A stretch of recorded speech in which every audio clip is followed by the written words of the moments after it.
My phone screen reads 117 missed calls, all from my husband. It has been 32 minutes since I forwarded the video from my bedroom closet to his company chairman. His corporate accounts are already locked. He promised my birthday gift would leave me speechless. He was right.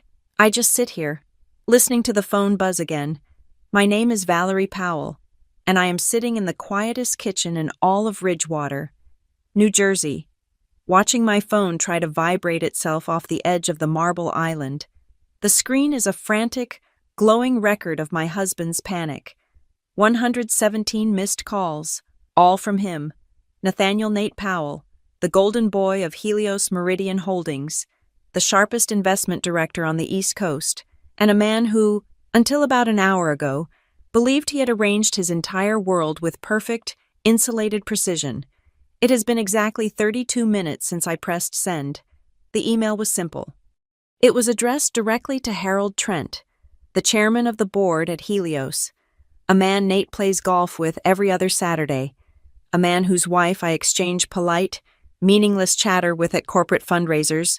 The subject line was clinical executive conduct violation. Attached were 2 items. The first was a video file, recorded on my own phone not 9 hours ago. It's short, just the footage of my master bedroom closet door sliding open, and a young woman, Sabrina Cole, his cousin, flinching at the light, blinking, pulling the lapels of my husband's favorite Charvet dress shirt closed over her chest. The second attachment was a neat PDF scan of several gift receipts, jewelry, a weekend at a boutique hotel in the city, all paid for, naturally, with the corporate card. The response was faster than I'd anticipated. It wasn't from Harold. It was an automated notification from the Helios server. An impersonal, beautiful string of text informing me that the user account for Nathaniel Powell at Helios Meridian Com had been suspended, effective immediately. I watched the words settle on my laptop screen. His email, his access card, his entire digital life at the company, gone, wiped in 32 minutes. I actually smiled. It wasn't a happy expression. It was the tight, rusty feeling of a muscle unused for a very long time. The phone buzzes again. 118. I had, of course, set my phone to Do Not Disturb hours ago. I knew this storm was coming. I was the one who seeded the clouds. The only reason I saw the social media notification was because I allowed alerts from my children to bypass the block. It was my daughter, Lily, who had inadvertently kicked off the entire morning. Her social media story, posted from a sunny parking lot, a picture of her, 16 and oblivious, beaming next to a brand new red convertible. My son, Noah, 13 and perpetually uncomfortable, hovered in the background, and there, center frame, was Nate, grinning, one proprietary hand on the shiny hood. The caption, complete with a laughing emoji, read B-Day surprise, Dad showing us the new car he got our cousin, so sweet. Mom must be busy with housework. Mom must be busy with housework. That emoji, the casual assumption that I, Valerie, was somewhere in this sprawling, empty house, sorting laundry, or wiping counters while he was out minting new, exciting family members, the wife, the fixture, the one who keeps the machine running so he can have his adventures. My mind snagged on a phrase he'd used all last week, a smirk playing on his lips every time I asked about my upcoming 38th birthday. Just wait, Val, he'd said, patting my arm. This one will leave you speechless. He was right. I was speechless when I found the champagne blonde hiding behind my winter coats. I was speechless when I realized the strange perfume I'd been smelling for weeks wasn't a new cleaning product. I was speechless when I connected his late nights, his sudden business dinners, and the receipts I'd found earlier. Yes, Nate, you left me speechless, but the silence didn't last. The part of me that graduated top 5% of my law class, the part I had carefully packed away when I married him and became Mrs. Powell, woke up. It woke up fast. So now, I sit. The house is morgue quiet, a stark contrast to the manic buzzing on the island. The coffee in my mug is dark and bitter. It's the only sound. The sip and the click of the cup returning to the coaster. This is the new atmosphere. Controlled, deliberate. Nate thinks in terms of explosive confrontations. He was probably expecting me to scream, to throw a vase, to call his mother. That's the movie he had playing in his head. The hysterical wife, the manageable, emotional liability. He forgot who I was before I met him. I don't do hysterics. I do discovery. I do documentation. I do strategy. When I found Sabrina Cole cowering in my closet, I didn't yell. I didn't cry. I held my phone steady, pressed record, and then I very politely asked her to leave my home. This isn't about his heart. This is about his armor. A man like Nate doesn't value love. He values status. He values his 7-figure income, his reputation among the other titans at Helios, and the pristine image of the perfect family man he sells to the board. I didn't aim for his infidelity. I aimed for the ethics clause in his executive contract. I aimed for the misuse of company funds. I aimed for Harold Trent's inbox. 119. The phone skitters a half-inch closer to the edge. He must be frantic. He'll be driving, shouting into his voicemail, wondering why his company phone just became a brick.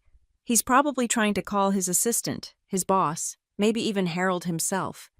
All those calls will go nowhere. His reputation is already hemorrhaging on the 34th floor carpet. I pick up my mug and take another sip. The coffee is still hot. Let him keep calling. Every time he does. I know the plan is working. The buzzing on the counter was 9 hours ago. This morning, my 38th birthday, started with silence. It began a week ago. Really, the shift was subtle, but present. Nate, usually consumed by market fluctuations and earnings calls, even when physically present, became uncharacteristically gentle. On Tuesday, he came home early, not with his usual briefcase and weary sigh, but with 2 large paper bags from Rosa's Cantina, the little authentic Mexican place I love that he always claims is too heavy. "Figured you deserved a break," he'd said, already pulling out the containers of carnitas and rice. He'd been attentive. He made a show of telling the kids Lily, who is 16 and attached to her phone, and Noah, 13 and lost in the fog of adolescence, to keep the noise down. "Your mother has a big birthday coming up," he announced over dinner on Thursday. "We need to let her sleep in on Saturday. No arguments." Lily had rolled her eyes, but Nate was firm. It felt performative, like a gesture meant for an audience that wasn't there.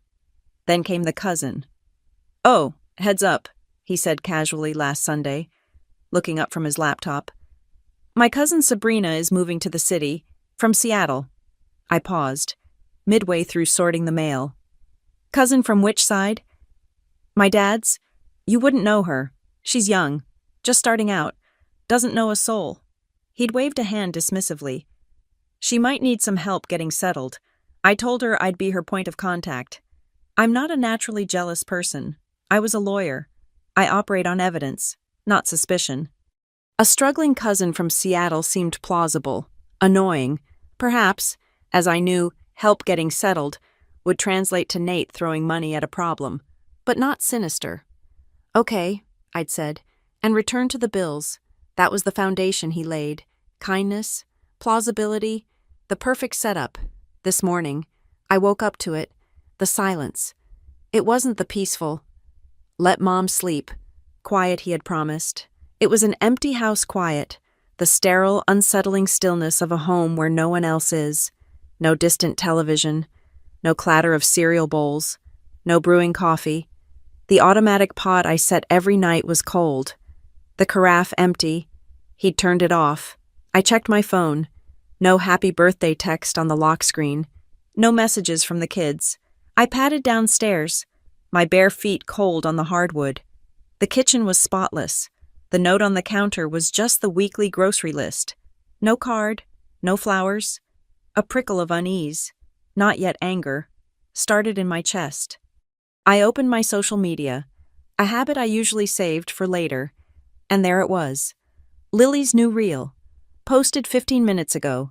The location tag was Precision Imports of Morristown. The video was bright, shaky, and loud with dealership music. There was Nate, beaming, His arm draped around a blonde I'd never seen before. A very young, very polished blonde, my son, Noah, stood awkwardly to the side, and in the center of the frame was a gleaming cherry-red convertible. Lily's voice narrated, high and excited. OMG, Dad is the best, showing us the new car he got for our cousin Sabrina to help her get to her new job. So sweet. And then the caption, the one that made my blood run cold. I stared at the white heart. I sent a text to Lily. Where are you? Why didn't you wake me? The 2 blue check marks appeared instantly. She saw it. No reply. I texted Noah. Are you with Dad? Seen? No reply. I called Nate. Straight to voicemail. A minute later, a text from him. Driving. Talk later. I put the phone down on the cold marble counter. The silence of the house rushed back in, but now it had a new, hollow sound. They were out, as a family, celebrating the purchase of a luxury car for a stranger. While I stood alone in my pajamas on my birthday, I walked through the house. It's a habit, a lawyer's tick, gathering data, in the mudroom. Nate's black leather overnight bag, the one he always took for quick trips to Boston or D.C., was gone. He wasn't just driving, he had packed. I went to the downstairs guest bathroom, the one off the entryway. In the small wicker trash bin, beneath a tissue, was a lipstick tube. It wasn't my brand. It wasn't my color. It was a bright, frosted pink called Malibu Dream. I went upstairs, past our bedroom, to the walk-in closet. His side was organized, as always, but I knew his wardrobe better than he did. I knew the rotation. His favorite white dress shirt, the impossibly expensive one from Charvet he only wore for VIP client meetings, the closing shirt. He called it was gone. It hadn't been in the laundry. It wasn't at the dry cleaners. It was simply missing. The logical part of my brain. The part I'd mothballed when I left the Shoreline Advocacy Center to raise the kids, clicked back online. One Nate has never bought so much as a plane ticket for any of his actual, known cousins. He complains every Christmas about the $25 gift cards we send. 2. We were, just last month, having a tense discussion about our finances. I wanted to start saving for a small lake house in the Poconos. He'd claimed they were over-leveraged at the firm and that we needed to stay liquid for the next 2 quarters. No lake house for his wife and children, but a new convertible for a cousin from Seattle. I went back downstairs, not to the kitchen, but to the small home office I still maintained. In the corner is a gray 4-drawer metal filing cabinet. Nate calls it my relic. He keeps everything on the cloud, in apps, protected by passwords, but I learned to keep hard copies. I also learned to check the joint accounts. I logged into our shared financial app. I scanned the activity for the last 30 days. Mortgages, groceries, Lily's writing lessons, Noah's coding camp, utilities, nothing. No large transfer, no check drawn, no wire. There was no record of a car purchase anywhere. That meant he'd bought it through other means. A means he didn't want me to see. And then, that phrase he'd used all week, the one that had sounded so smug and affectionate. This one will leave you speechless. I felt the blood drain from my face. It wasn't a promise. It was a punchline. He was laughing at me. The gift wasn't for me. The situation was the gift. The elaborate, cruel joke of me, the sidelined wife, waiting for a birthday surprise while he was out building a new life. I looked at the phone, still dark on the counter. My first instinct, the human instinct, was to call him, to scream, to demand he bring my children home, to ask him who the hell Sabrina Cole really was. But the lawyer in me, the one who was now fully awake, said something else. Don't call. Don't alert him that you're suspicious. Don't give him time to craft a new lie. Go to the source. I turned and walked calmly, deliberately, toward his home office, the one he always keeps locked, the one where he told me he handled his private Helios business, the one where I knew, for a fact, he kept a spare key taped under the antique mahogany desk. It was time to see what else my husband was hiding. Nate's home office is his sanctuary, all dark wood, leather, and the smell of expensive whiskey. It's the one room I truly hate. He always kept the bottom right drawer of his mahogany desk locked. He said it was for sensitive Helios documents, proprietary algorithms he couldn't risk leaving on the server. I knew he kept the key in a small magnetic box stuck to the metal frame far beneath the desk, a spot he thought was clever and I thought was lazy. My fingers, still cold from the morning air, brushed against the smooth metal. The box clicked open into my palm. The key slid into the lock with a well-oiled whisper. The drawer was not full of algorithms. On top was a manila folder. The tab was blank. Inside, the first document was a carbon copy of a vehicle purchase order from Precision Imports of Morristown. The buyer listed was not Nathaniel Powell. It was Helios Meridian Holdings. My eyes scanned the document, my old training kicking in. I wasn't a wife anymore. I was a paralegal pulling a thread. The vehicle was the red convertible. The assigned user was listed as Sabrina Cole, and in the notes section, a tidy, corporate justification, peer executive request. Vehicle for use by family of executive N. Powell. Family of executive. He had used the company. He had put it in writing. He had leveraged his position to buy his mistress a car, and he'd classified her as my family to do it. Beneath the invoice was a stack of receipts held by a simple paperclip, all from the last 3 months, all from Friday nights, all for restaurants in Midtown, places I'd suggested we try, places he'd always said were too loud, too trendy, all for 2 people. My hand was perfectly steady. The anger was there, but it was cold, crystalline. It was focusing me.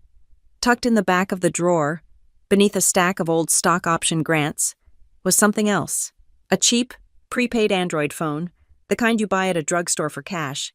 He must have forgotten it in his rush to play Super Dad at the car dealership. I pressed the side button. The screen lit up. No passcode. Arrogance. It radiates from him.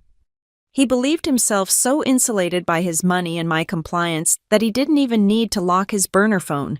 The text messages were right there. The most recent thread was with a contact saved simply as S. The last message was from Nate, sent late last night. Just tell them you're the cousin. I've already prepped the kids. The car registration is temporary for 6 months. Don't post anything online. My breath hitched. He had prepped the kids. He had fed my children a script. He had actively, knowingly involved Lily and Noah in his deception. Lily's excited post this morning wasn't just teenage cluelessness. It was a performance he had directed, and the 6-month registration.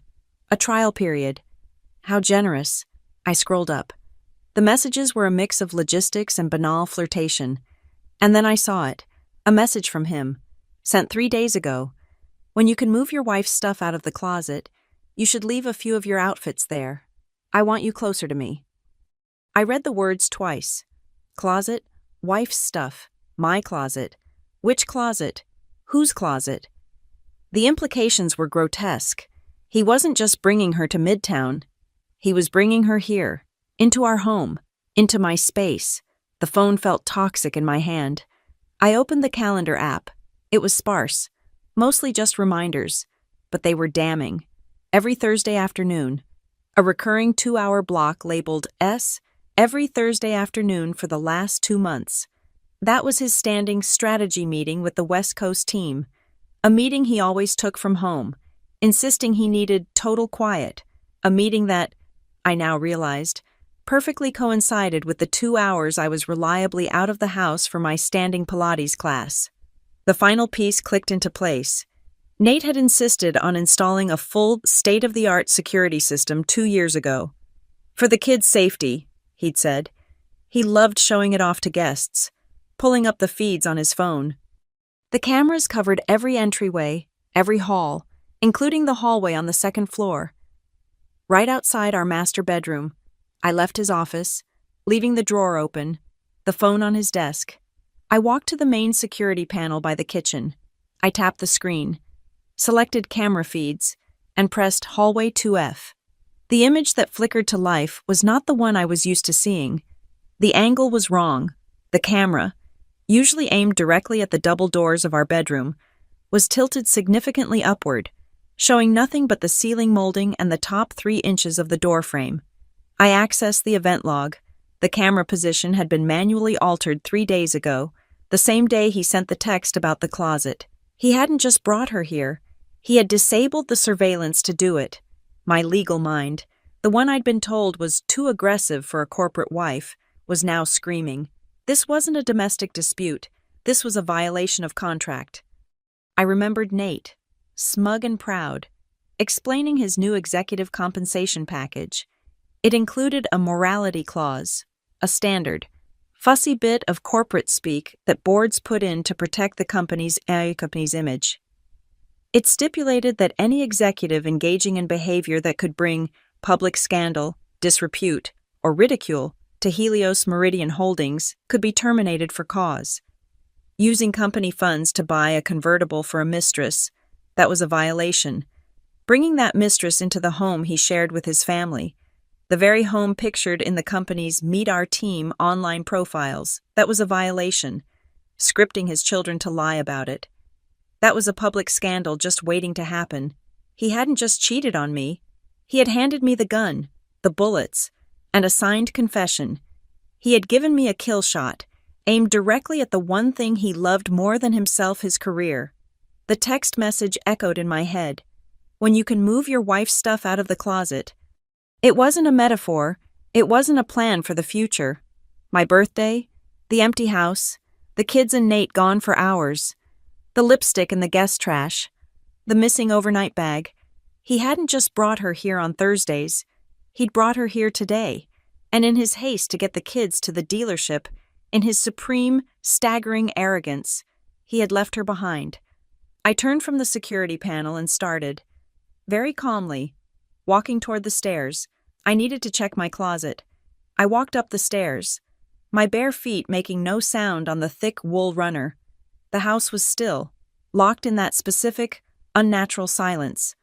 When I reached the landing, I walked toward our bedroom. The door was ajar. I pushed it open. Everything was in its place.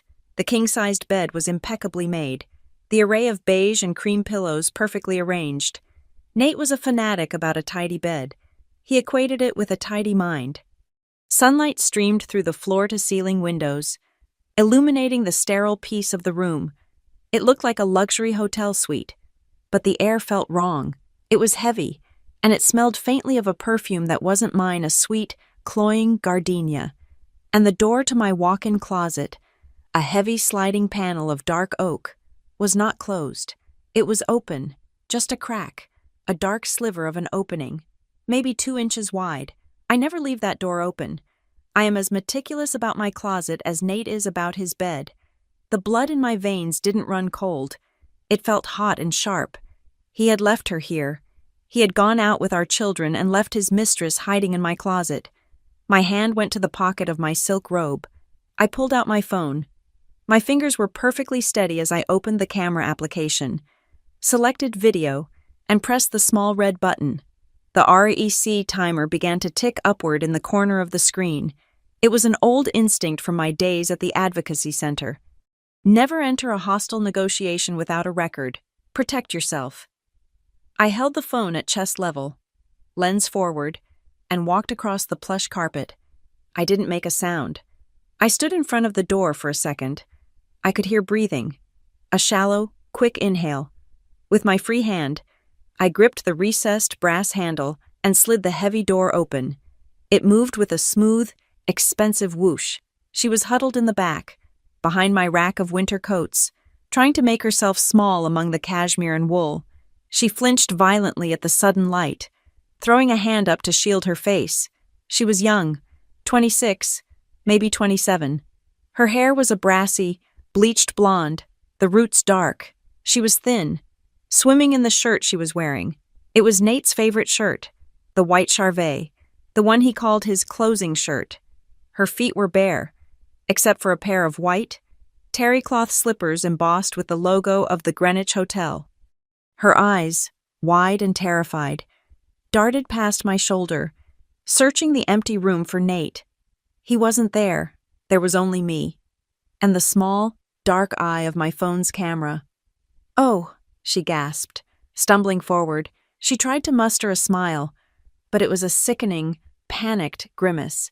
Her hands clutched the front of the shirt, pulling the fabric tight across her chest.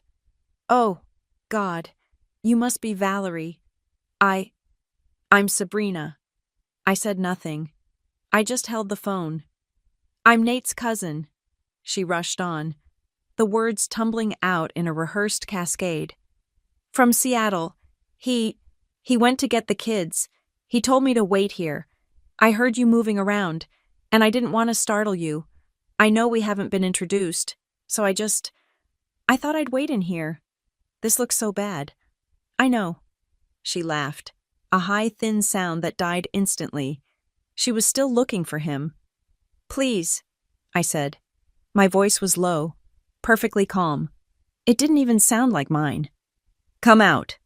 She hesitated, then shuffled forward onto the bedroom carpet. The shirt barely reached the tops of her thighs. She was a child playing dress-up in my life. "Sabrina," I said, my tone flat, informational. "From Seattle." "Yes," she nodded, too eagerly. "From his dad's side." "Which side?" "What?" "Which of his father's siblings is your parent?" I asked. "Robert or Anne?" She stared, her face blank. The script had run out. Anne? I think, yes, Anne? Nate's father," I said, taking a slow step toward her, "is an only child." The color drained from her face. The panic was replaced by a flicker of something else. Anger. I stepped past her, moving toward the window that overlooked the front driveway. My phone never wavered. I aimed it through the glass, down below.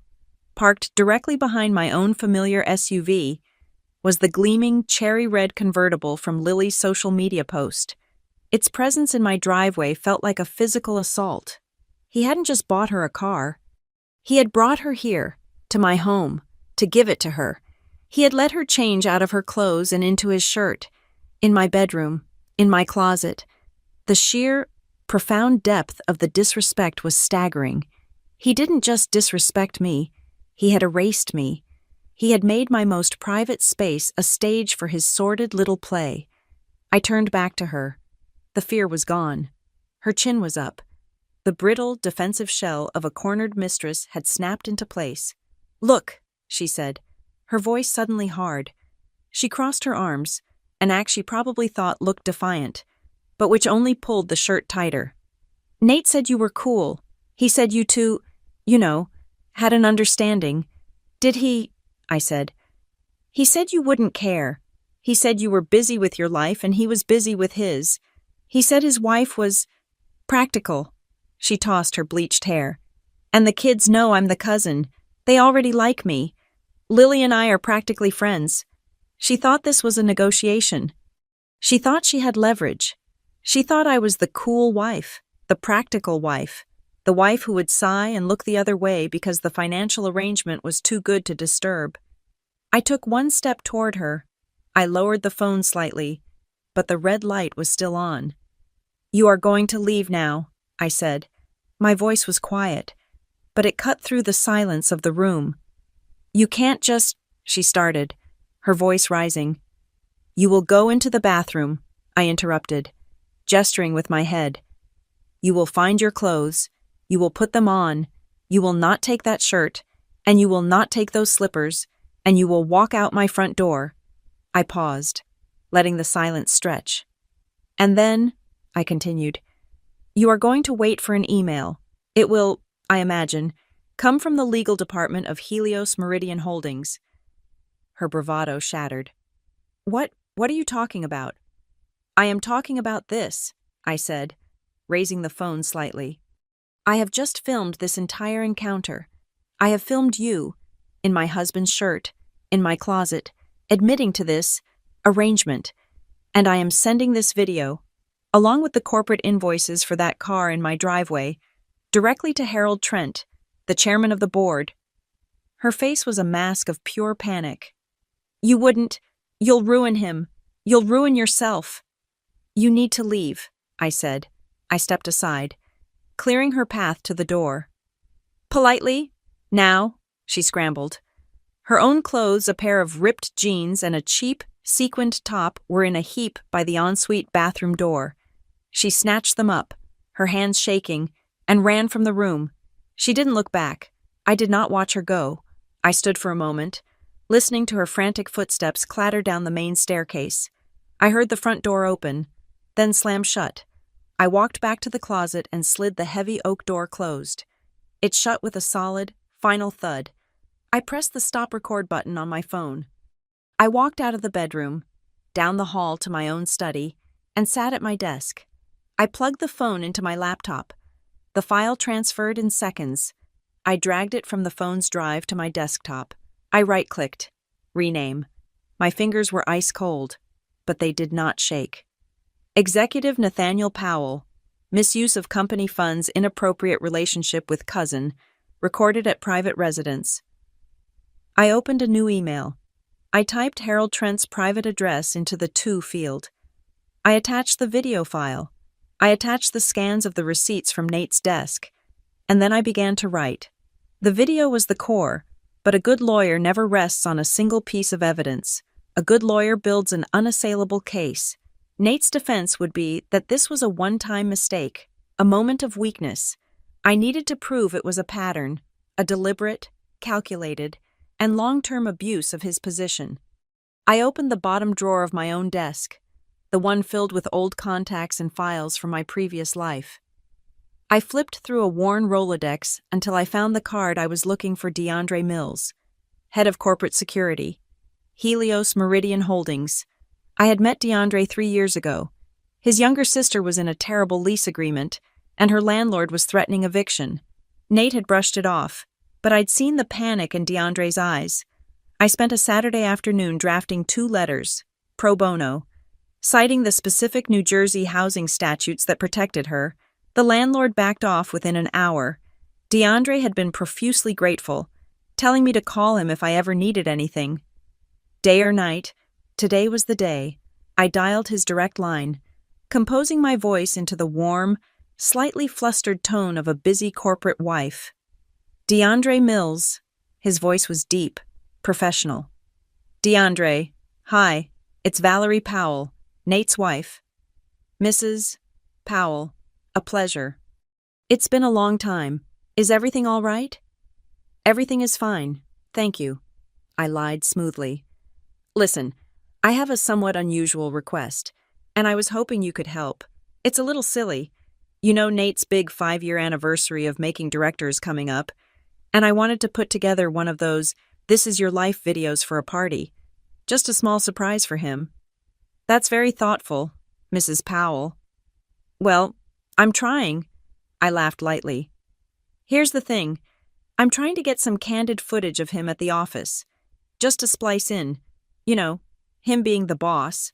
I was wondering if there was any way to get a few harmless clips from the security feed, maybe from the main elevator bank on his floor, or the hallway, nothing sensitive, of course. Just him walking in, looking important. There was a pause. I knew he was weighing protocol against personal debt. Normally, that would be a hard no, Mrs. Powell. That's all confidential. Oh, of course, I said, injecting disappointment into my voice. I completely understand. It was a silly idea. Please, forget I asked. But, he cut in, just as I knew he would. For you, and given what it's for, I think I can pull the general access logs for the 34th floor, elevator lobby and main corridor. How far back did you need? Oh, you're a lifesaver. DeAndre, honestly, just a few clips from the last couple of months would be amazing. Thursdays, maybe. That's his big client day. Thursdays, got it. I'll pull the last 3 months. I'll put them on a secure link and email it to you. It'll expire in 24 hours. You are an absolute angel. DeAndre, I owe you one. We'll call it even. Mrs. Powell, have a good day.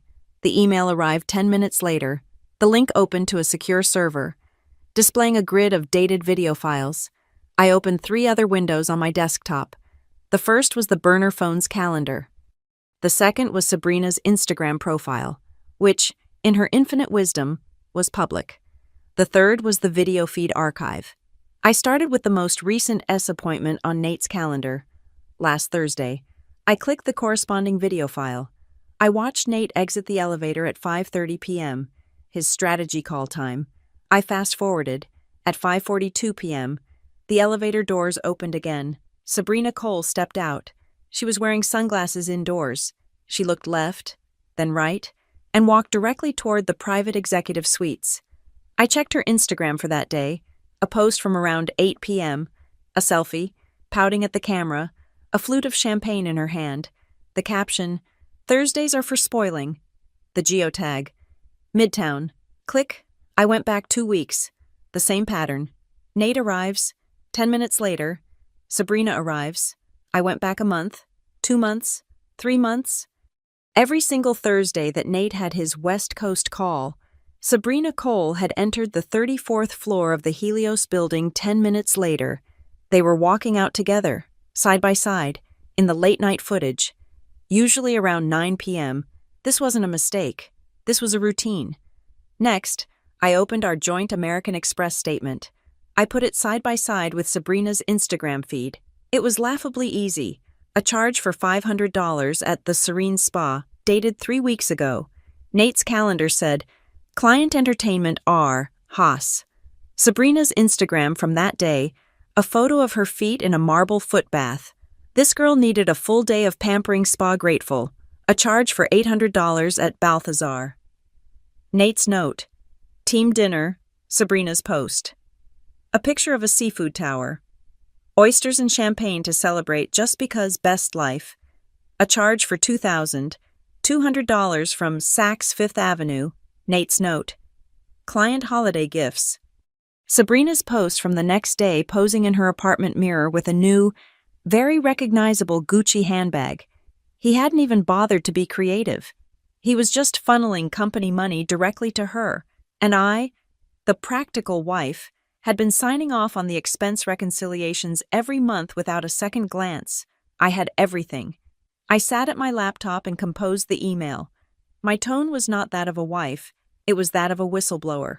To H. Trenthelios Meridian, ComCC Risk. Management Helios Meridian, Com. Legal, Compliance, Helios Meridian, Com. Subject Urgent Reporting Executive Ethics Violation, Nathaniel Powell. Dear Mr. Trent, I am writing to report a severe breach of corporate ethics and misuse of company assets by Nathaniel Powell, Director of Investments. While I am his wife, this evidence was discovered in a way that makes my personal relationship secondary to the clear financial and reputational risk he poses to the company. Mr. Powell has been engaged in a long-term, inappropriate relationship with a woman named Sabrina Cole, whom he has falsely represented to associates and his own family as his cousin. This morning, Mr. Powell used company funds to purchase a luxury convertible for Ms. Cole, classifying it as an asset for use by family of executive. A copy of the purchase order is attached. See attachment. Furthermore, Mr. Powell has repeatedly brought this woman into his corporate offices after hours for unprofessional purposes. I have attached a timetable, cross-referenced with security footage logs, detailing her visits every Thursday for the past 3 months. See attachment B. He has also falsified expense reports, billing hundreds, if not thousands, of dollars in personal gifts, spa treatments, and dinners for Ms. Cole as client entertainment. See attachment C for highlighted examples. Finally, and most egregiously, he has brought this woman into our private residence, a home photographed for Helios corporate profiles, and was doing so this morning. As proof, I have attached a short video file, time-stamped from today, of Ms. Cole in my home. See attachment D. This behavior is in direct violation of the Helios Meridian Holdings Code of Conduct, which Mr. Powell signed upon his promotion. As per Section 4, any executive officer who engages in conduct that could bring public scandal, disrepute, or ridicule to the company, including but not limited to the misuse of company assets or engaging in inappropriate relationships that compromise the firm's integrity, will be subject to immediate termination for cause. I trust the board will handle this with the gravity it deserves. Sincerely, Valerie Powell. I proofread it once. It was perfect, cold, factual, and lethal. My next call was to a 24/7 locksmith.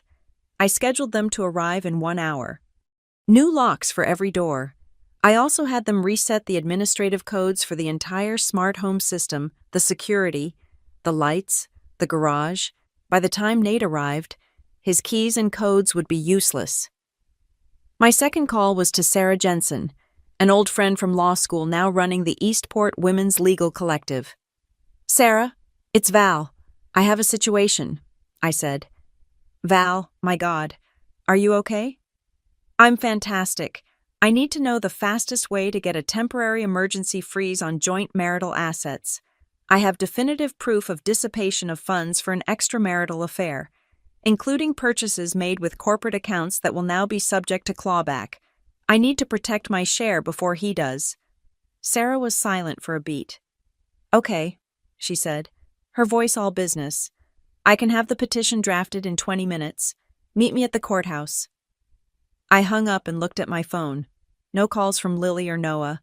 I didn't call them. I didn't text them.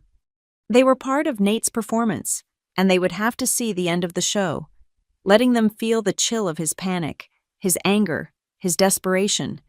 That would be more instructive than any words I could say. They would learn, very quickly, what happened when their father's perfect world cracked. I looked at the clock on my laptop. 8:59 a.m. Nate had told me last week that the executive board had a standing Monday meeting at 9. I positioned my cursor over the send button. I watched the seconds tick over. 9:00. I clicked. The email was gone. The arrow was in the air. And in the quiet of my home office, I waited for the first explosion. The first electronic tremor happened at 9:15 a.m., exactly 15 minutes after I pressed send. My laptop, sitting open on my study desk, chimed with an incoming mail notification. It wasn't a reply from Harold Trent. It was a system-generated email, a carbon copy of an alert sent from Helios IT to corporate security. Subject, urgent. Account suspension. User, Nathaniel. Powell Director. Inver. Action, all account access suspended email, server, VPN, reason pending, C-suite investigation, keycard and remote access deactivated, ref HT 001. HT, Harold Trent. They hadn't formed a committee. They hadn't called a meeting. Harold had seen the video, understood the liability, and hit the kill switch. Nate was, at this very moment, locked out. My personal phone, which I had left on the kitchen island, began to buzz. I walked out of the study and looked at the screen. "Nate," I let it ring. A long, desperate vibration against the cold stone. It stopped, and voicemail picked up. A second later, it rang again. "Nate," I let it go. And again, on the fourth attempt, a text message, notification appeared. Text from Nate. "Val, what is going on? My email just locked me out. I can't access the server." He didn't know. He thought it was an IT glitch. I watched the screen. The small bubble with 3 dots appeared, disappeared, then reappeared. He was typing, deleting, retyping. Text from Nate. "Valerie, pick up. This is serious. I'm in the middle of something. I need to get back online." In the middle of something, he meant the birthday surprise, the celebration of his cousin. Another call. Ignored. Text from Nate. "Did you send something to the office? My access card just got declined at the parking garage kiosk. What did you do?" Ah, there it was. The pivot. The dawning. Sickening realization. He knew. My phone buzzed again, but this time it was the softer, specific notification I had set for my children. A social media alert. Lily. I opened the app. A new story. Posted 1 minute ago. The location tag read, Short Hills Mall parking deck. It was a shaky, 15-second video, filmed selfie style. Lily was in the foreground, in the passenger seat of the red convertible, the top down. She had her hand over her mouth, a look of confused, nervous fascination on her face. The camera was aimed past her, toward the driver's seat. Nate was there, his back to her. He was gripping the steering wheel with one hand, his personal phone jammed against his ear with the other. He was parked. He was shouting, his voice a muffled, furious echo in the concrete garage. Dad's just talking on the phone forever. His face is super tense. Who pissed him off? I looked at my daughter's innocent question. I did. Sweetheart. I closed the app. He was trapped. In a mall parking garage. With 2 children he had co-opted for his lie. Sitting in a car that was evidence of his crime. His corporate lifeline was severed. My laptop chimed again. This time, it was a direct reply. From H. Trenthelios Meridian. Com. To V. Powell Gmail. Com. Subject urgent. Reporting executive ethics violation. Nathaniel Powell. Ms. Powell. Thank you for bringing this to our attention. The company considers this a violation of the most serious nature. We are acting immediately. Sincerely, Harold Trent. Chairman of the Board, Helios Meridian Holdings. That was all? No. I'm so sorry for your family. No. Let's discuss this. Just the cold, sterile finality of a business decision. He wasn't Nate, the golf buddy, anymore. He was a violation. He was a liability to be neutralized. My phone lit up, a long string of texts from Nate, the tone shifting from anger to raw, unfiltered panic.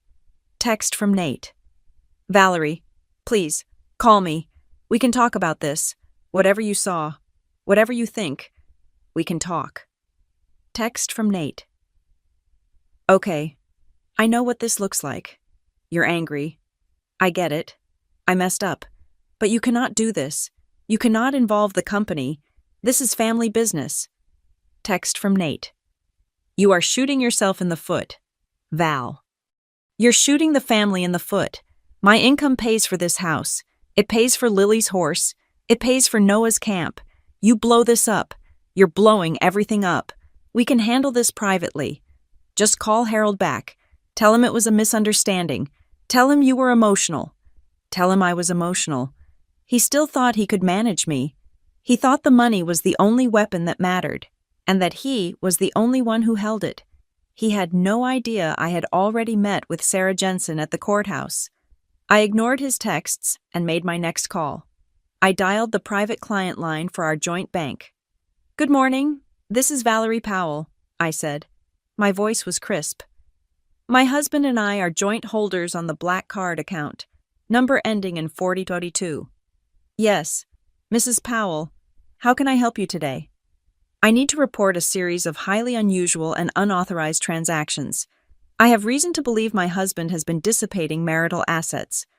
Specifically, I see a charge from Precision Imports of Morristown that I did not authorize, along with numerous charges at restaurants and luxury retailers that appear to be fraudulent. There was a polite clearing of the throat on the other end. I see. Madam, dissipation of assets is a very specific legal term. Are you alleging? I am alleging, I cut in, that my husband is using marital funds for an extramarital affair. And I have already filed an emergency petition with the court this morning to freeze the accounts. I am calling you as a courtesy before the court order arrives. I need an immediate hold placed on that card to prevent further fraudulent spending. A rapid flurry of typing. I understand. Mrs. Powell, given the allegation, I am placing a temporary administrative freeze on the account. Pending review. All cards associated with this account will be restricted. Effective immediately. Thank you, I said, and hung up. Now, he was truly stranded. The corporate card was dead. The personal card was frozen. The new car he was sitting in wasn't just a symbol of his betrayal. It was his prison, as if summoned. A new text message appeared. An unknown number. Text from unknown. Mrs. Powell, this is Sabrina. Please, you can't do this. I didn't know he used a company card. He told me it was a bonus. I'll give the car back. I don't want him to lose his job. I thought you knew. He said you guys had an arrangement. An arrangement. The tidy, civilized lie he'd sold to his mistress. The lie that I was a cold, complicit partner happy to trade dignity for financial security. I didn't reply. I took a screenshot. I forwarded it to Sarah Jensen with a single line. Add this to the evidence folder. She's admitting it. The locksmith arrived at 10:30 a.m. The heavy thud of the new deadbolts locking into place was the most satisfying sound I'd heard all day. The rest of the afternoon passed in a state of suspended silence. I did not call my children. I did not text them. He had involved them. He had used them as props in his deceit, making them complicit in the cousin story. Now, they could be the audience for his breakdown. They needed to see what happened when the man who controlled their entire world lost control. They needed to sit in that car and listen to his panic, his anger, his desperation. This was a lesson I could never have taught them, and he was giving it to them for free by 6 p.m. The house was dark. I realized I hadn't eaten. I ordered a large pizza, just for me. I sat at the kitchen island, the same spot where I'd started my morning, the cardboard box open in front of me. The house was finally, wonderfully, peaceful. And then, the phone, which I'd placed on the far side of the counter, began to buzz. It was Nate. It buzzed. A frantic, angry sound. It skittered across the marble, vibrating against the stone, loud as a hornet in the quiet room. It stopped. It buzzed again. I picked up a slice of pizza. I took a bite. I didn't look at the screen. I just sat there, eating my dinner, listening to it ring. The pizza was cold, but I didn't care.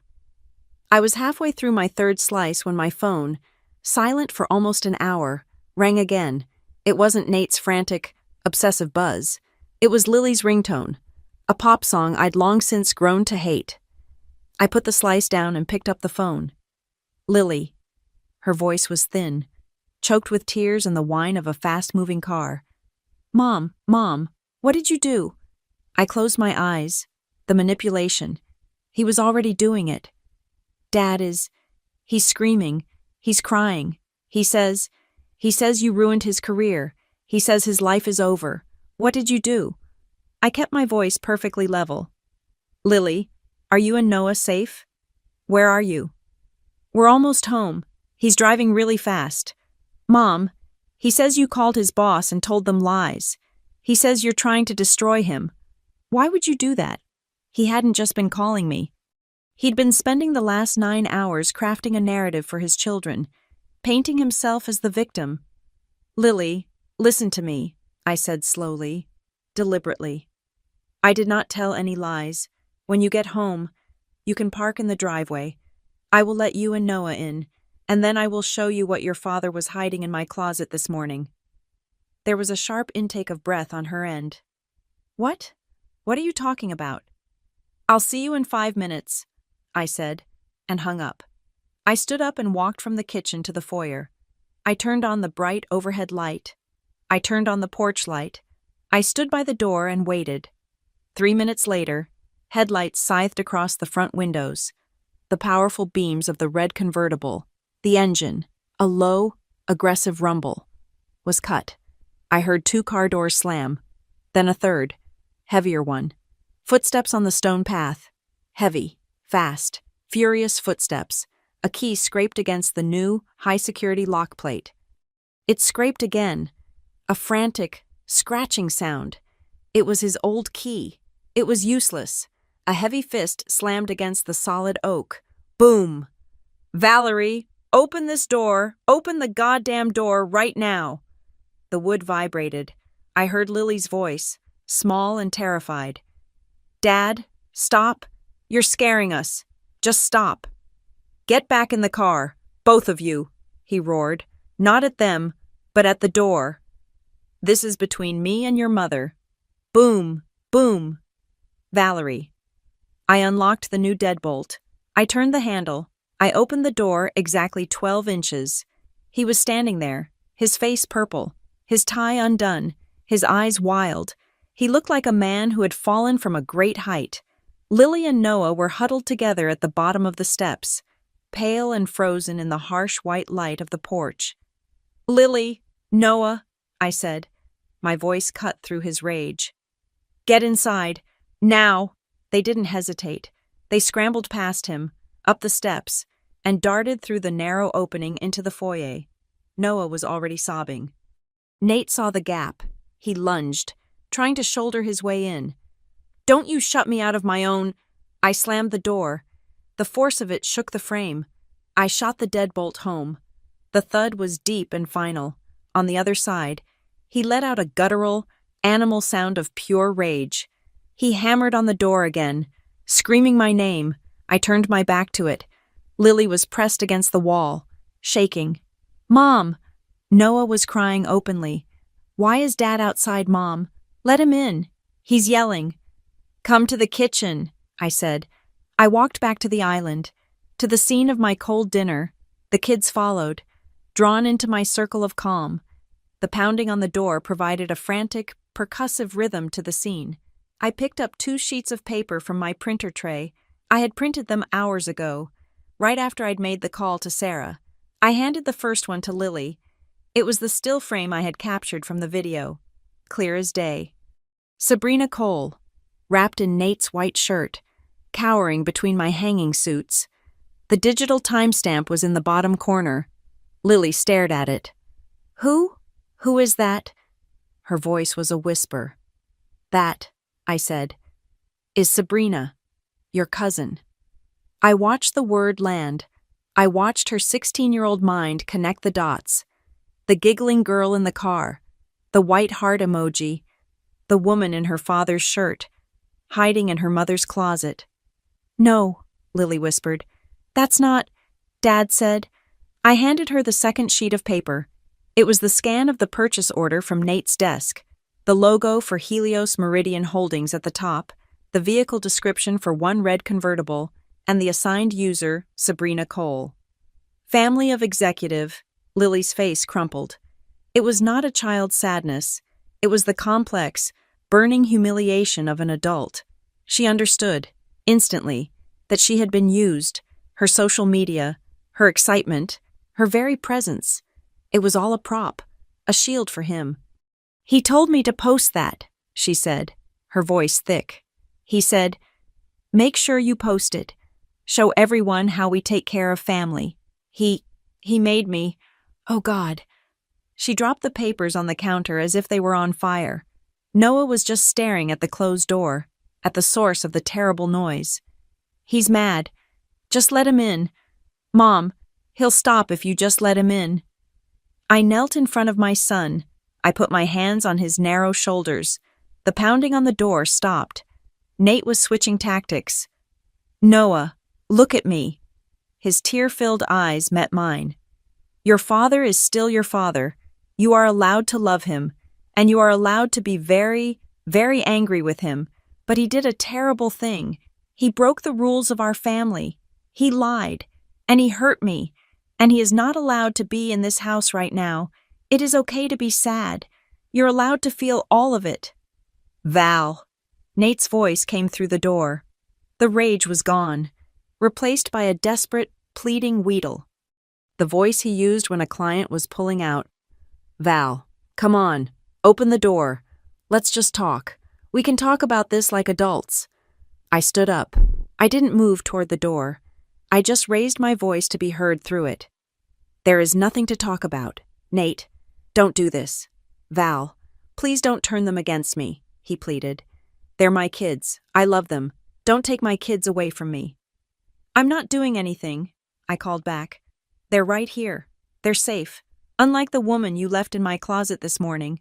"It was a mistake," he yelled. His voice cracked. It happened. It was a mistake. It didn't mean anything. You're not perfect. Val, you know you're not.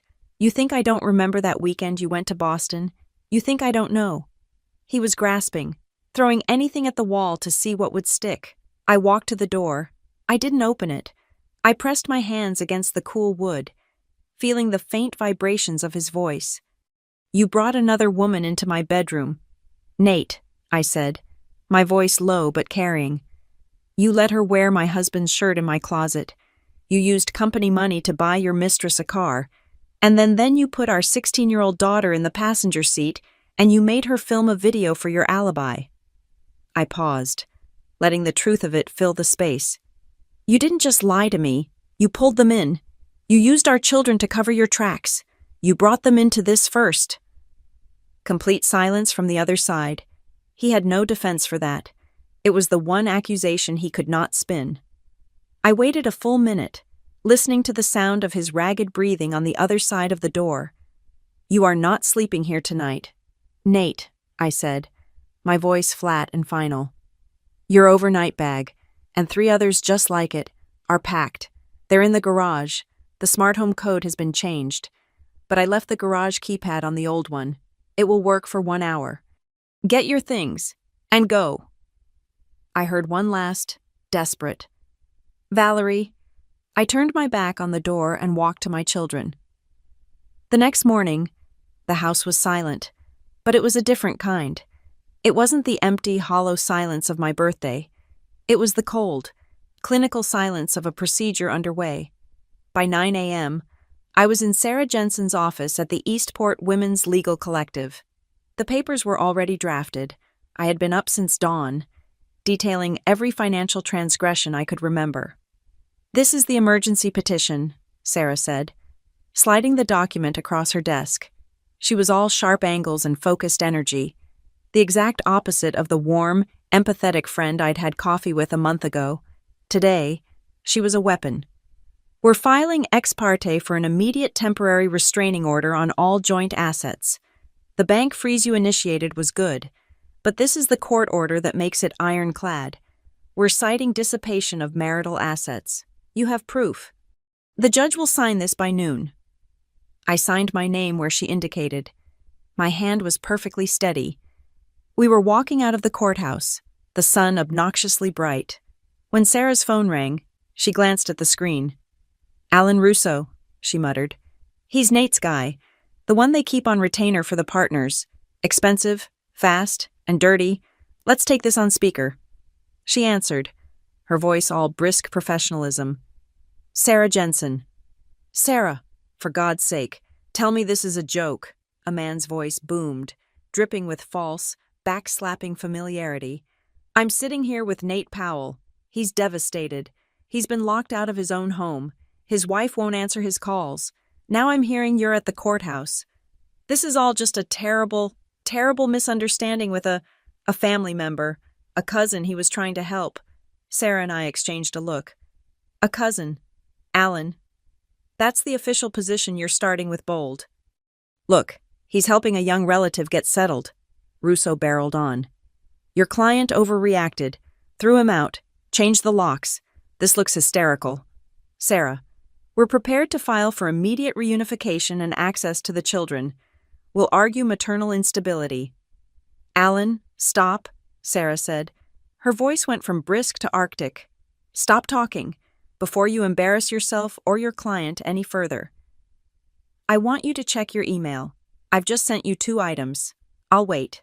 She tapped her phone, forwarding the attachments. Attachment A. The closet video. Attachment B. The Helios purchase order for the red convertible, assigned to Sabrina Cole. We stood on the courthouse steps, the sounds of the city muted by the tension on the line. I heard Alan's sharp inhale. I heard the muffled click of his mouse. I heard nothing for a full, agonizing 30 seconds. "Alan," Sarah prompted, savoring it. "Is the family misunderstanding angle still where you want to plant your flag?" The booming confidence was gone. His voice was thin, tight. I will be in touch." The call ended. "The negotiation," I said. "Just changed." "The negotiation," Sarah corrected, "is over. Now we just dictate the terms of his surrender. Which brings me to this." Back in her office, she pulled a thick, dust-covered document from a file. Our prenuptial agreement. We'd signed it 13 years ago. He was the rising star at Helios. I was the promising young lawyer at Shoreline Advocacy, about to step back to raise Lily. He'd called it just a formality. "I pulled it from storage this morning," Sarah said. "I assume you remember Section 8. "The infidelity rider," I whispered. I'd insisted on it. I'd read a case in law school, and it stuck with me. Nate had laughed, called me cynical. and signed it. "The infidelity rider," she confirmed, tapping the page. "It's ironclad.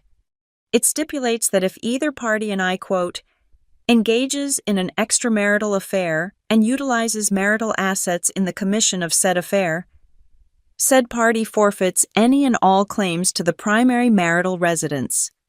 "He used corporate funds," I countered, "which Helios will now claw back from his severance package or his vested holdings, which are marital assets," Sarah explained, a predator's smile touching her lips. "He didn't just trigger the clause, Val. He took a grenade to it. That house, the one your inheritance paid the down payment for, is yours, free and clear. He has no claim. He can't even argue for equity." While Sarah began drafting the official settlement offer, I took out my own list. I had to build a wall around my children. My first call was to the principal at Lily's high school. My second was to Noah's middle school. The script was the same for both. "This is Valerie Powell. I am calling to update the emergency contact and pickup authorization for Lily and Noah Powell, effective immediately. The only person authorized to pick them up from school property is me. Yes, this excludes their father, Nathaniel Powell. I cannot discuss the details, but it is a pressing family safety matter. Please confirm you've made the update." I knew Nate. He was cornered, and he would get desperate. He would try to grab the kids, play the victim, poison them with his narrative before I had a chance. He would use them as leverage. I was removing that leverage from the board. My phone buzzed. A text from Nate. "You can't do this. Sabrina will tell them the truth. She'll tell them it was your idea, that we had an arrangement." He was delusional. He was grasping. He actually thought he still had an ally. He had no idea how a corporation like Helios worked, as if on cue. My phone rang. An unknown number. "Hello? Mrs. Powell Valerie." It's Sabrina." Her voice was high, thin, and shaking. She was weeping. "Please, I got a letter. A lawyer from Helios sent a man to my apartment. They're making me give the car back. Right now. They said I have to sign this paper, a non-disclosure agreement, and I can't ever talk to Nate again, or they'll sue me for fraud. They said I was complicit in misusing company assets." She was terrified. Helios Legal had moved faster than I'd anticipated. They weren't just firing Nate. They were sanitizing his entire mess. "He told me it was a bonus," she sobbed. He said you knew. He said you had an understanding and that you were fine with it. Please, you have to tell them I'll give the car back. I'm giving it back. Just please, leave me out of this." He lied. "Sabrina," I said, my voice flat, devoid of sympathy. "That's between you and Helios." I hung up. Nate's last, desperate shield was gone. She wasn't just useless to him. She was actively, legally hostile. I turned back to Sarah. "Okay, send Alan the offer. Now." It was a clean, brutal document. 1. I retain sole ownership of the Ridgewater house. Per the prenup. He will sign a quitclaim deed within 48 hours. 2. I receive primary physical and legal custody of Lily and Noah.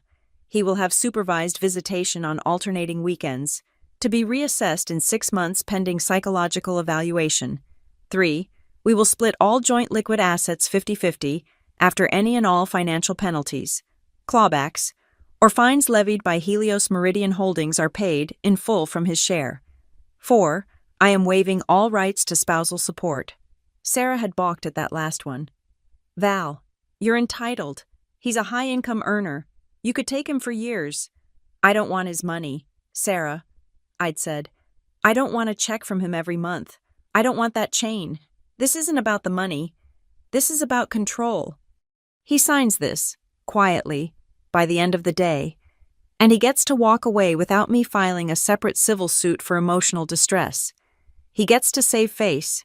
That's the offer. No alimony is the price of his silence. Alan Russo called back within 30 minutes. He was shouting, "This is an ambush. Sarah, it's punitive. He will not sign away the house. He will not agree to supervised visitation. He's their father. We'll take this to court. We'll drag this out for years. We will depose your client. We will paint her as unstable, vindictive, and emotionally compromised. I held my hand out for the phone. Sarah handed it to me. "Alan," I said, my voice quiet. He stopped, mid-rant. "Valerie, you want to go to court, please, do?" My voice was as calm as a frozen lake. "Because I want you to picture the discovery phase. I want you to picture putting me on the stand. Because when you do, I get to submit that video. The one from my closet. It becomes public record. I get to put Sabrina Cole on the stand and ask her about the arrangement. I get to depose Harold Trent and the entire Helios board and ask them, under oath, why they fired their star director in under 15 minutes. We can file to seal the proceedings," he began, his voice weaker. "You can try, but you're missing the point. Alan, I don't need to win in court. He's already lost. You have until 5 p.m. today to get his signature on that agreement. If I do not have it, my next call isn't to Sarah, it's to Margaret Trent." Silence. "Harold's wife," I clarified sweetly, in case he was slow. "She runs the Helios Foundation Charity Gala. A very, very moral woman. I'm on the junior committee. I don't think she knows what kind of men her husband employs. I don't think she knows who he plays golf with. I have the video. Alan, and I'm quite sure she has a much faster connection to Harold's conscience than you do. 5 p.m. I hung up. Sarah was staring at me, a slow, impressed smile spreading across her face. "That," she said, "was vicious." "It was practical," I replied. The call from Alan Russo came at 4:45 p.m. His voice was hollow. "He'll sign. Send the papers over." The signed papers, delivered by a stunned and silent courier from Alan Russo's office, were not the end. They were the beginning of the cascade. I had pulled the pin.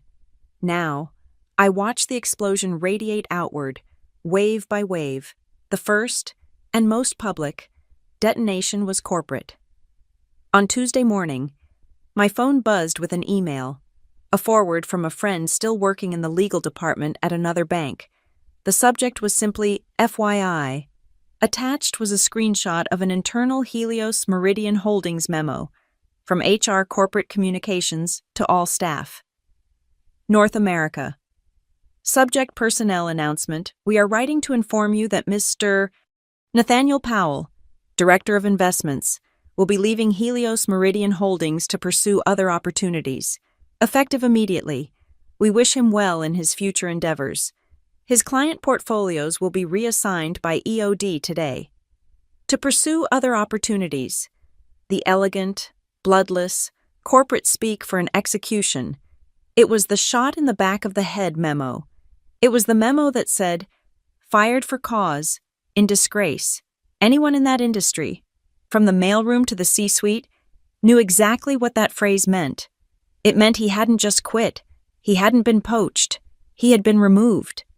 The real damage, however, was in the last sentence. His client portfolios will be reassigned. Nate's entire identity, his 7-figure income, his claim to genius, was built on his book of clients, the high-net-worth individuals he coddled, golfed with, and flattered. He was nothing without them. An hour later, I got a call from an unknown number. It was Nate. I let it go to voicemail. He didn't leave a message. He just texted. Text from Nate. "They're giving away my clients. They're giving them to Mark. They're telling people I'm gone. You have to call them. You have to tell them it's temporary. This is my whole life. Val." I imagined him, sitting in some sterile hotel room at the Short Hills Hilton, watching his entire professional life get dismantled via email. I imagined him calling his biggest clients, the ones he called his friends, only to get their assistance. "Mr. Powell?" "Oh, yes. Mr. Sterling was just on the phone with his new advisor. He said Helios is handling the transition. He wished you the best." His future income wasn't just reduced. It was gone. The second wave of the explosion was Sabrina. She had already been neutralized by Helios Legal. But her small, pathetic attempt to gain a foothold in his world was also systematically erased. Nate had secured her a social media consulting contract with a Helios subsidiary, a $2,500 a month retainer that was, in reality, his allowance for her. The termination letter she received, the one she had sobbed about over the phone, was just the beginning. It also included a stark warning. Any attempt to use Helios Meridian Holdings as a reference, or to imply any professional association in the future, would be met with legal action for misrepresentation and fraud. She wasn't just fired. Her resume was poisoned. She had disappeared. Her Instagram, once a public flaunting of my husband's stolen money, went private, then was deleted entirely. The red convertible was repossessed by the dealership before lunch on Tuesday. Sabrina Cole had been scrubbed from our lives as effectively as a coffee stain on a marble counter. She was a non-person. Then came the social fallout. This, in many ways, was worse for him than the job. We live in Ridgewater. We belong to the Fox Ridge Estates Country Club. This is a world that runs on the flawless image of success. An affair is gossip. An affair with the nanny is a cliché. But getting fired for using corporate funds to buy your mistress a car, that wasn't a moral failing. It was a professional one. It was sloppy. It was risky. It was stupid. It endangered the one thing they all worship, the money. His usual Saturday golf game, the one with the hedge fund manager and the surgeon, suddenly dissolved. Sorry, Nate, their texts read, one by one. Something's come up with the kids. Can't make it. Buddy, back is acting up. He was toxic. His failure wasn't just personal. It was financial. And it was public. No one wanted to be seen standing next to the man who had been so careless, so arrogant, that his wife could dismantle his entire career with a single video clip. The final and most profound wave was the one that hit this house. Lily had been quiet for the first 24 hours, oscillating between staring at her phone and staring at me. She was processing, recalibrating her entire world. The father she had adored, the one she'd felt closer to than me, had been a lie. Nate, in his desperation, broke the supervised visitation rule and showed up at her school. He'd been stopped at the gate. Per my instructions, he'd called her, weeping. She came home from school that day and went straight to her room. Later that night, she came downstairs. He called me, she said, not looking at me. She was standing by the kitchen island, tracing the same grout lines I'd stared at. I know, I said. He said you overreacted. He said it was just a mistake and you're blowing up the family over nothing. I just waited. Her head snapped up, her eyes blazing, filled with a new, sharp, adult anger. In our closet, Mom, he brought her into your closet. He made me take a picture. How could he say that's nothing? She was 16. She was old enough to understand the absolute violation. She wasn't just angry on my behalf. She was angry for herself. She was humiliated. He lied, she whispered, a tear finally rolling down her cheek. He just lied about everything. She had crossed the line. She was on my side now. Not because I had asked her to be, but because he had pushed her there. Noah was different. He was 13. He was all raw emotion and confusion. He saw a father who was shattered. His first weekend visit was at a sterile, court-approved visitation center. He came home sullen and miserable. Dad's crying all the time, he muttered at dinner, pushing his food around. I'm sure he is. Honey, this is a very sad time. He said he misses us. He said you played dirty, Mom. He said you didn't have to get him fired. I put my fork down. This was the part I had dreaded. The delicate, impossible task of explaining the truth without poisoning my son. Noah, I said, meeting his gaze. What your father did was wrong. It was a secret, and it was a lie, and it hurt me very much. But the part about his job, that was a choice he made. He broke very serious rules at his work. The rules that say you cannot steal money from the company to buy gifts. He said it was a bonus. He lied, I said, firmly but gently. He lied to the company, he lied to Sabrina, and he lied to us. The consequences for those lies, they are his, not mine. You are allowed to be sad that he's hurting, but you must understand why he is. It was an imperfect answer. He went to his room, but it was the truth. Nate's last, pathetic attempt at a defense came via text, late on Friday night. He must have known I had the burner phone. Text from Nate. It was her idea. You know, Sabrina. She lied to me. She told me she was a distant relative, a Powell. I was just helping her. She made this whole thing up. I was the victim, too. I picked up the cheap Android phone from my desk drawer. I scrolled to the message he had sent her, the one I had saved. His lies were so layered, he could no longer keep them straight. He had blocked his own escape route. He must have realized it, too. The text stopped. The call stopped. There was only silence. He was, at last, truly alone. He had lost his job. He had lost his reputation. He had lost his mistress. He had lost the blind adoration of his daughter. And in that silence, I know he finally understood the truth. He wasn't mourning me.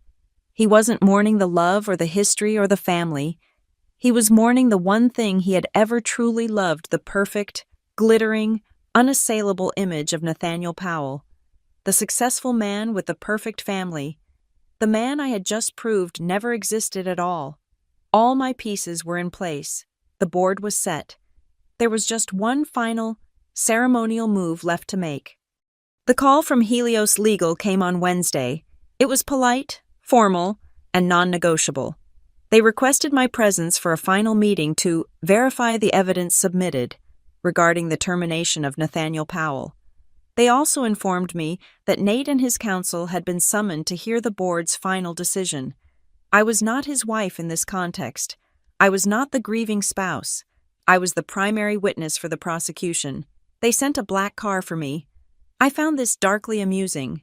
The last time Helios had sent a car, it was to take Nate and me to the annual gala, where he was celebrated as their top earner. Today, it was taking me to his execution. I walked onto the 34th floor. The atmosphere was arctic. The receptionist, a young woman who had always fawned over Nate, suddenly found her computer screen fascinating. I was no longer Mrs. Powell. I was a contamination. I was shown into the main boardroom. It smelled of lemon polish and fear. Harold Trent sat at the head of the table, flanked by two lawyers I didn't recognize. Alan Russo, Nate's lawyer, sat on the side, his briefcase unopened, his face grim. And then there was Nate. He was sitting alone, opposite me. The 3 days since I had last seen him had hollowed him out. His suit, usually impeccable, looked rumpled, as if he had slept in it. His eyes were bloodshot, rimmed in red, and a faint, sour smell of whiskey hung in the air around him. He had aged a decade. He looked weak. He looked, for the first time, small. "Ms. Powell," Harold Trent began, his voice devoid of any recognition of our years of social acquaintance. "Thank you for coming. We are here to finalize the record. This is a formality, but a necessary one." One of the lawyers slid a paper toward me. "We need you to attest, for the record, that the digital video file, labeled Attachment D, was recorded by you on your personal device within your private residence on the date in question." "It was," I said. My voice was clear and strong. It didn't waver. "It was recorded on the morning of my 38th birthday." Harold Trent nodded, his face impassive. "And the financial documents, attachments A through C." "They were retrieved from my husband's home office," I said, "a room to which I have always had full and complete access." "Thank you. That confirms the chain of custody." The lawyer made a check mark on his pad. "That concludes our business with you. Ms. Powell." Harold cleared his throat, turning his gaze to Nate. "Nate." "Wait." Nate's voice was a rasp. He surged forward in his chair, his eyes fixed on me. He ignored everyone else in the room. He was pleading. Val, please, don't let them do this. Just Tell them. Tell them it was a misunderstanding, a stupid, stupid family fight. Tell them you were upset. Tell them you were emotional. It's fine. I get it. But not this. Not the job. He looked frantic, his eyes darting between me and Harold. Val, if you just retract that, if you say it was a mistake, Alan says they'll keep me. They have to. Maybe as a consultant. I can still work. Val, I can still provide. For you, for the kids, for Lily. Please, don't take this. Don't do this to us. It's us. Us, the last weapon in his arsenal. The idea that we were a unit, that my interests were his. I let the silence in the room stretch. I felt all their eyes on me. Alan Russo was watching, hoping. Harold Trent was watching, waiting. Nate was watching, disintegrating. I did not look at my husband. I turned my head and addressed Harold Trent directly. My voice was cold, clinical, and precise. Mr. Trent, I said, let me be perfectly, unequivocally clear. This was not a family misunderstanding. This was a calculated pattern of fraud. Your director, I gestured toward Nate, took money from this company. He laundered it through falsified expense reports. He used those stolen funds to purchase a 6-figure automobile for his mistress. I saw Nate flinch, but I wasn't finished. I was, for the last time, making my case. He then brought that woman into my home. He hid her in my closet, in my bedroom, down the hall from where my children sleep. And then, I said, my voice dropping an octave, he took my 16-year-old daughter. He put her in that car. He instructed her to film a social media video, complete with a prepared script about a cousin, forcing her to become an unknowing, public accomplice in his cover-up. I turned my head, very slowly, and finally looked at Nate. His face was gray. I will not, I said, my voice shaking with a control that was harder than rage. Let my children grow up believing that this is normal. I will not let my son think this is how men behave, and I will not let my daughter think that this is the kind of humiliation a woman is expected to swallow to keep a household running. This is not emotional. This is a fact. I will not be retracting a single word. I turned back to Harold. We're done. Harold Trent held my gaze for a long moment. He nodded once, a sharp, final gesture. The decision had been made long before I walked in. This was just the performance of it. Nate, Harold said, his voice like stone. The board has met. Your termination is immediate, for cause, citing gross misconduct and the willful misuse of corporate assets. There will be no severance. There will be no transition package. Your vested options and deferred compensation will be immediately liquidated by the firm to cover the cost of the vehicle, as well as the cost of a full, independent audit of your expense accounts for the last 24 months. Nate was sliding, very slowly, down in his chair. Furthermore, Harold continued, delivering the fatal blow, your termination file, which will be shared with any future financial sector employer, will permanently reflect dismissal for financial impropriety. I trust you understand the implications of that. I did. And I could see from the look on Nate's face that he did, too. It wasn't just a firing, it was a brand, a permanent, professional blacklist. No reputable firm would ever hire him. He was unbondable. He was, in the language of his world, finished. He made a small sound, a high, wheezing noise. He put his head in his hands, his body folding in on itself. He understood, in that moment, that I hadn't just taken his job, I had taken his entire future. I had taken his identity. I had done it all with one short video clip. Ms. Powell, one of the lawyers said, standing. Thank you for your time. We're done here. I stood. I adjusted the strap of my purse. I walked out of the boardroom without looking back. I heard a chair scrape. I heard footsteps stumbling behind me. I was at the elevator bank when his voice, hollow and cracked, called my name. Valerie. I stopped, but I did not turn. You destroyed me, he whispered. He was standing 10 feet behind me, a ghost in a $1,000 suit. Everything, my life, my job, you took everything from me. The elevator chimed. The doors slid open. I turned my head just enough to look at him over my shoulder. No, Nate, I said. My voice was not angry. It was not triumphant. It was just the truth. I didn't destroy you. I just pulled back the curtain, so everyone could finally see who you really are. I stepped into the elevator. The doors closed, sealing him out. I walked out of the Helios building into the bright, cold afternoon. The black car was waiting for me at the curb. I waved it on. I walked the 2 blocks to the public garage, where I had parked my own car. My old, reliable, paid-for SUV, the one that was only in my name. I got in and sat for a minute, my hands on the wheel. The silence was complete. It was my silence. I took out my phone. I opened the group text I shared with my children.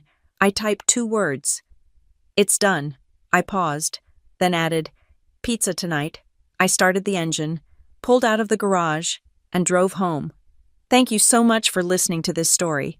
Please drop a comment below and let us know where you're listening from. We love connecting with you and hearing your thoughts. If you enjoyed this, please subscribe to Zoe Revenge Stories, like this video, and give it an extra boost by hitting that hype button. It really helps get these stories heard by more people.